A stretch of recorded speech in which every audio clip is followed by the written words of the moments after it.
Assalamualaikum warahmatullahi wabarakatuh. Selamat siang Ibu dosen Pina Luciana, MSI yang saya hormati serta rekan-rekan teman lainnya. Terima kasih atas kehadiran kalian di kelas Zoom hari ini. Perkenalkan, nama saya Wina Damayanti Junior dengan NIM 2092336 dari kelas ABI 5 yang akan menjadi moderator pada sesi kita hari ini yang akan membahas tentang teknik penyajian data. Sesuai dengan agenda, kita yang akan melewati beberapa rangkaian acara yaitu pembukaan, penyampaian materi, serta kuis yang dimana kami akan memberikan 2 pertanyaan kepada rekan-rekan, dan penutup. Pertama-tama kami akan melalui dengan menjelaskan pengertian teknik dalam penyajian data dan tujuan penyajian data yang akan dijelaskan oleh Rezliana. Untuk Rezliana saya persilahkan. Terima kasih kepada Wina sebagai moderator. Sebelumnya izin memperkenalkan diri. Saya Rezliana Salsabila dengan NIM 209233301. Di sini saya akan membahas mengenai pengertian teknik dalam penyajian data. Teknik dalam penyajian data ini merupakan metode atau cara yang digunakan untuk mengkomunikasikan informasi yang terkandung dalam data dengan jelas dan efektif kepada audiens. Penyajian data merupakan salah satu kegiatan dalam pembuatan laporan hasil penelitian yang telah dilakukan agar dapat dipahami dan dianalisis sesuai dengan tujuan yang diinginkan. Data yang disajikan harus sederhana dan jelas agar mudah dibaca. Penyajian data juga dimaksudkan agar para pengamat dapat dengan mudah memahami apa yang kita sajikan untuk selanjutnya dilakukan penilaian atau perbandingan dan lain-lain. Dalam pembuatan laporan penelitian, data merupakan salah satu yang harus dilaporkan. Agar dapat memberikan gambaran yang bermakna, data-data itu haruslah disajikan ke dalam tampilan yang sistematis dan untuk keperluan penganalisisan, biasanya data itu disusun dalam sebuah tabel. Nah, penyajian data ini bertujuan memudahkan pengolahan data dan pembaca memahami data. Berikut ada tujuan penyajian data. Yang pertama, memberikan gambaran yang sistematis mengenai peristiwa-peristiwa yang merupakan hasil penelitian atau observasi. Lalu penyajian data juga bertujuan agar data lebih cepat ditangkap dan dimengerti. Juga untuk memudahkan dalam membuat analisis data dan membuat proses pengambilan keputusan dan kesimpulan lebih tepat, cepat, akurat, dan tersusun rapi. Sekian yang dapat saya jelaskan, saya kembalikan kepada moderator. Baik, terima kasih untuk Rezliana. Selanjutnya ada fungsi penyajian data dan macam-macam penyajian data yang akan dijelaskan oleh Yasya. Untuk Yasya, saya persilahkan. Baik, terima kasih kepada moderator. Di sini saya Yasyana Aljatia dengan NIM 209233310. Di sini saya menyampaikan fungsi dari penyajian data. Nah, yang pertama itu ada menunjukkan perkembangan suatu keadaan. Jadi kita misalnya bisa mengambil contoh, ada riset menunjukkan jumlah orang yang mengikuti daftar UTBK di setiap tahun.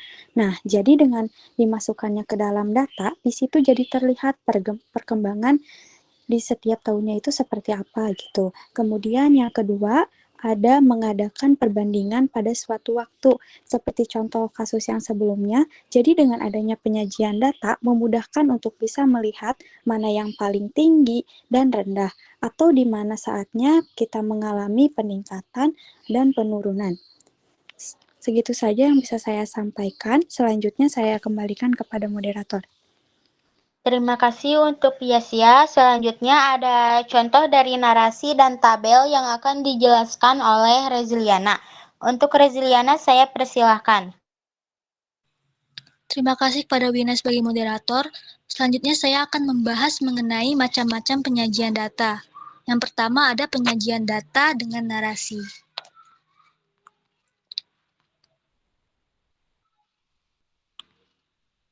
Penyajian data secara narasi atau teks ini merupakan penyajian data hasil penelitian dalam bentuk kalimat. Misalnya, penyebaran penyakit malaria di daerah pedesaan pantai lebih tinggi bila dibandingkan dengan penduduk pedesaan pedalaman. Atau misalnya, penerapan sistem online di kampus tahun ini lebih buruk dibanding tahun-tahun setelahnya. Penyajian data dalam bentuk narasi ini merupakan gambaran umum mengenai kesimpulan tentang hasil pengamatan.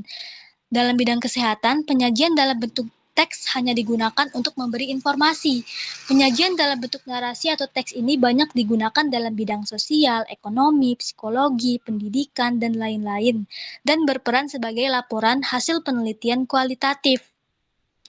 Misalnya untuk mengetahui persepsi masyarakat mengenai suatu produk yang telah dipasarkan atau penerimaan, atau juga mengenai pendapat serta kepercayaan masyarakat terhadap suatu program pemerintah atau program pelayanan kesehatan pada masyarakat, atau mengenai keberadaan petugas kesehatan yang terdapat di daerah atau kualitas kelulusan perguruan tinggi yang diharapkan. Lalu ada penyajian data dengan menggunakan tabel. Tabel sendiri merupakan kumpulan data yang disusun berdasarkan baris dan kolom. Baris dan kolom ini berfungsi untuk menunjukkan data terkait keduanya, di mana titik temu antara baris dan kolom adalah data yang dimaksud.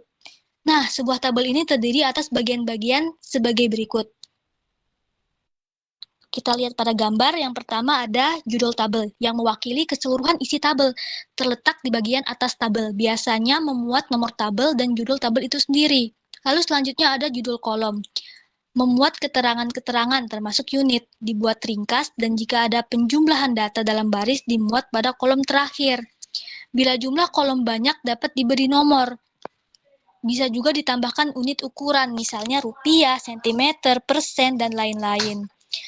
Lalu selanjutnya ada badan tabel. Badan tabel ini memuat data, dan biasanya data yang dimasukkan itu dibuat per kelompok. Selanjutnya ada kolom tabel, yaitu ukuran deret tabel yang memanjang dari kiri ke kanan dan memuat informasi secara vertikal atau dari atas ke bawah.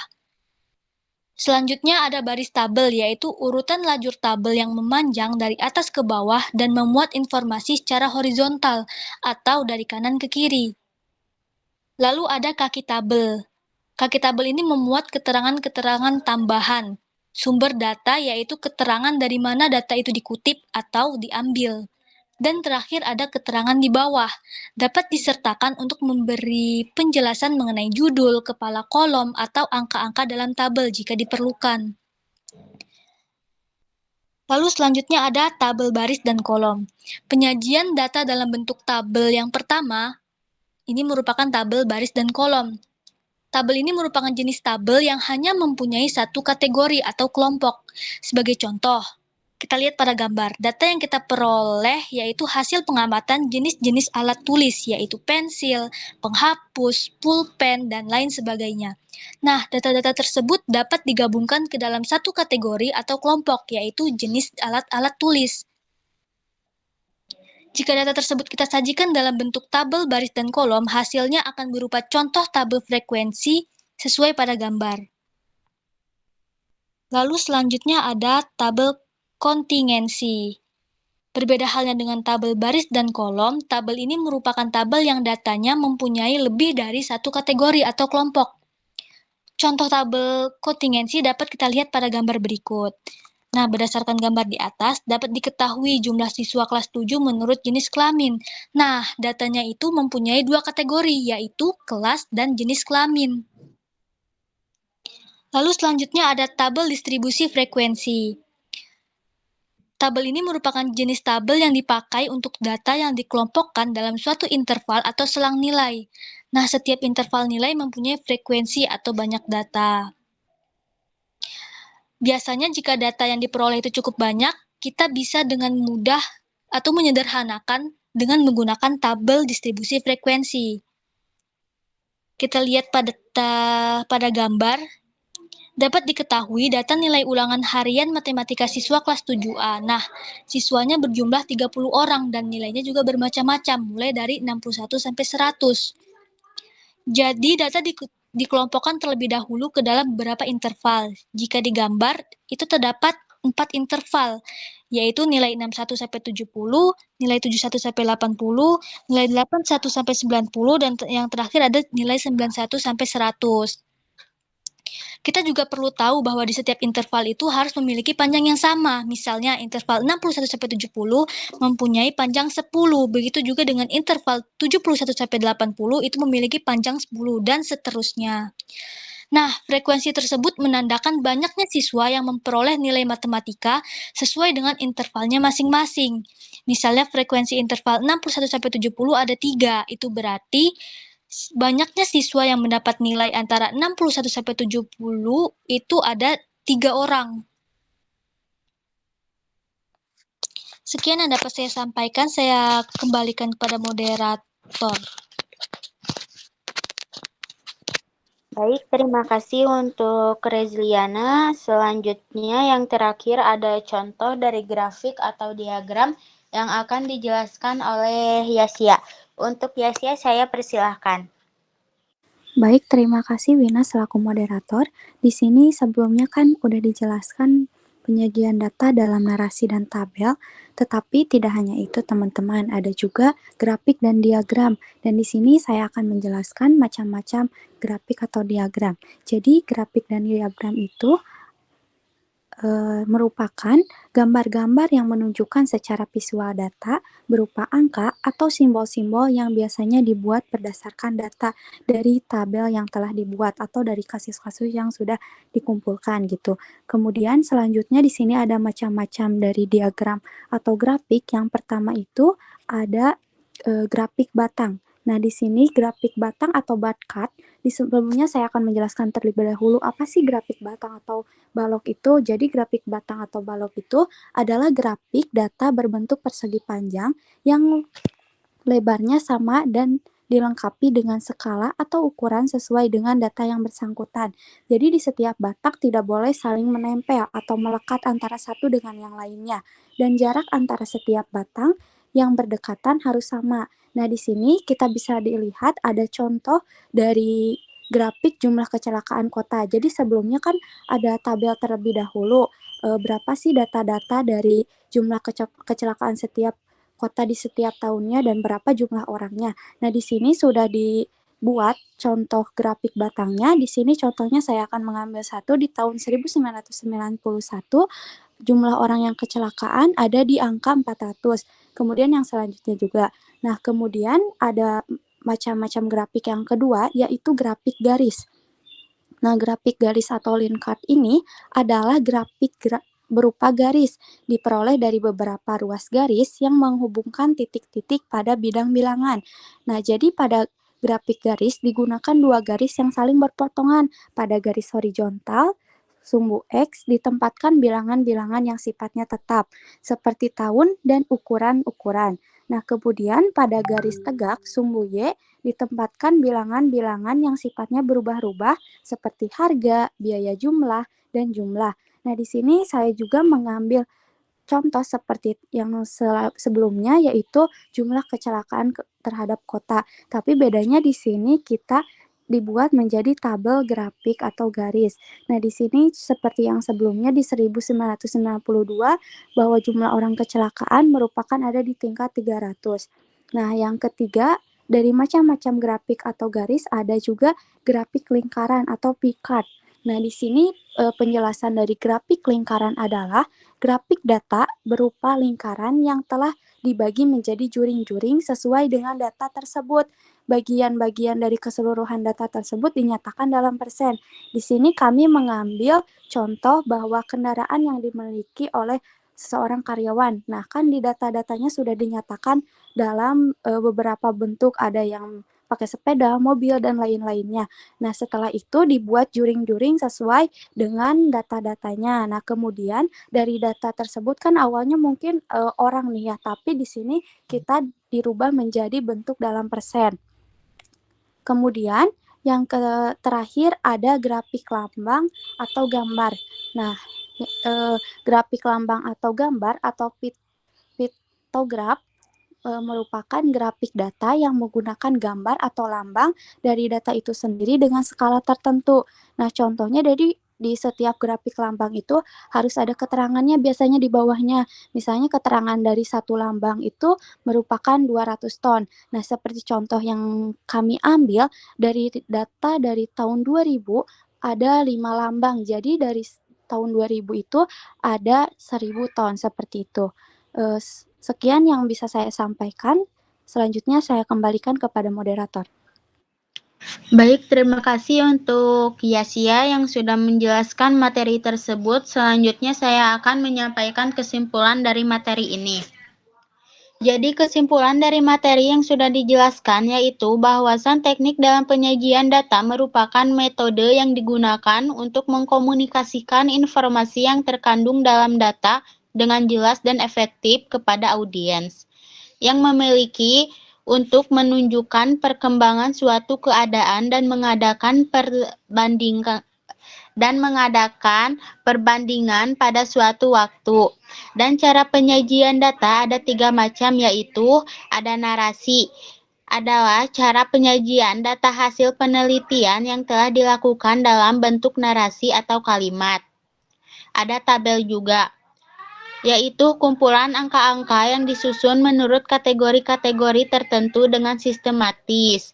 Dan ada grafik atau diagram, yaitu gambar-gambar yang menunjukkan secara visual data berupa angka atau simbol-simbol yang biasanya dibuat berdasarkan data dari tabel yang telah dibuat.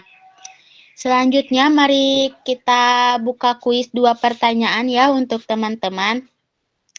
Yang ke-1, sebutkan dan jelaskan salah satu dari macam-macam penyajian data. Dan yang kedua, dari beberapa macam penyajian data, sebutkan salah satu yang menurut kalian lebih mudah dan simpel dan berikan alasannya. Silahkan untuk teman-teman yang bersedia menjawab pertanyaan tersebut.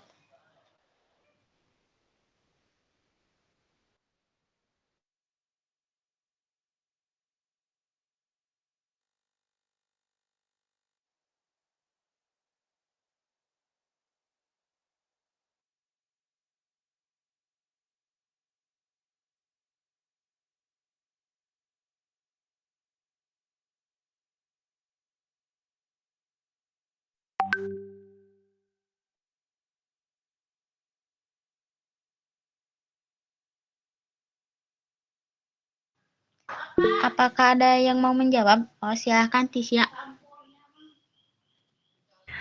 Izin menjawab soal nomor 1. Sebutkan dan jelaskan salah satu dari macam-macam penyajian data. Kalau nyebutinnya banyak, terus jelasinnya satu ya kan? Iya. Menurut saya itu kalau dari penyajian data tuh ada yang berbentuk tabel, terus ada yang dari diagram sama grafik. Saya pengen jelasin yang dalam bentuk tabel. Jadi kalau dari penyajian data dalam bentuk tabel ini merupakan dan kolom yang